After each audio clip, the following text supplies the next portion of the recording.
పాత్రికేయ మిత్రులకి, మీడియా సోదరులందరికీ నమస్కారం. సాంప్రదాయని, సూక్తిని, సుత్తపూసిని. మా సుధీర్ సాంప్రదాయబద్ధంగా సుత్తి లేకుండా పోసకొచ్చినట్టు రేపు 6వ తారీఖు చెప్పబోతున్నాడు. సో అంత అద్భుతమైన ఒక కథ శివాజీకి చెప్పి ఒప్పించి, నేను ఎన్ని రోజులు షూటింగ్ చేస్తాను అనేది నాకు తెలియదు సార్, మీరు ఇన్ని రోజులు నాకు టైం ఇవ్వండి అంటే నేను ఇంతే ఇస్తాను అబ్బాయి అని చెప్పడం జరిగింది. అంతలోనే తను ఆ సినిమా తీయడం కూడా జరిగింది.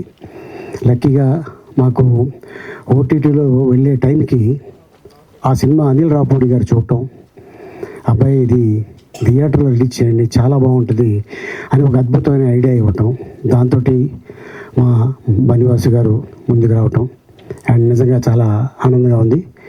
అండ్ అంతేకాకుండా ఇటీవల మధ్యకాలంలో థియేటర్లో ఒక 2 గంటల సేపు కూర్చొని డెఫినెట్గా ఎంజాయ్ చేసే సినిమా శివాజీ తీసిన ఈ సాంప్రదాయాన్ని, సొత్తుని, సుత్తపూసిని. సో వీళ్ళిద్దరు కాంబినేషన్ మా అందరికి తెలుసు. మిస్సమ్మ, అలాగే టాటా బిర్లా మధ్యలో లైలా, అదిరిందయ చంద్రం, అలాగే ఇప్పుడు 4వ సినిమా, ఇది 4వ కాంబినేషను ఈ సాంప్రదాయాన్ని, సొత్తుని, సుత్తపూసిని. సో ఆల్మోస్ట్ నేను మిస్సమ్మలో లేను కానీ ఈ 3 సినిమాల్లో అయితే ఉన్నా. అదిరిందయ చంద్రం, టాటా బిర్లా, మళ్ళీ ఈ సాంప్రదాయం, సుత్తపూసిని, ఈ కాంబినేషన్ డెఫినెట్గా పెద్ద హిట్ అవుద్దని నా నమ్మకం ఉంది. అండ్ డైరెక్టర్ మీద చాలా కాన్ఫిడెంట్గా ఉంది. ఎందుకంటే తను మాకు ఏదైతే చెప్పాడో అదే తీశాడు, ఏదైతే తీశాడో అదే చెప్పాడు.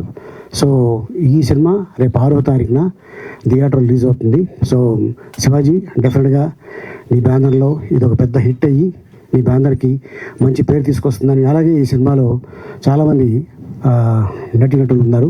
అంతేకాకుండా టెక్నీషియన్స్ ముఖ్యంగా ఈ సినిమాకి చాలా కష్టపడ్డారు. ఎందుకంటే ఒక టెక్నీషియన్గా తను హీరోగా కానీ ప్రొడ్యూసర్గా కానీ ఎక్కడ కనిపించలే. తను ఒక టెక్నీషియన్గానే పనిచేశాడు శివాజీ. లొకేషన్లో అవ్వచ్చు, జనాలు కెమెరామెన్ సార్ జనాలు ఎక్కువ ఉన్నారంటే తనే వెళ్ళి అందరినీ పక్కరమని చెప్పి అలా టెక్నీషియన్గా చేశాడు, హీరోగా చేశాడు, ప్రొడ్యూసర్గా చేశాడు.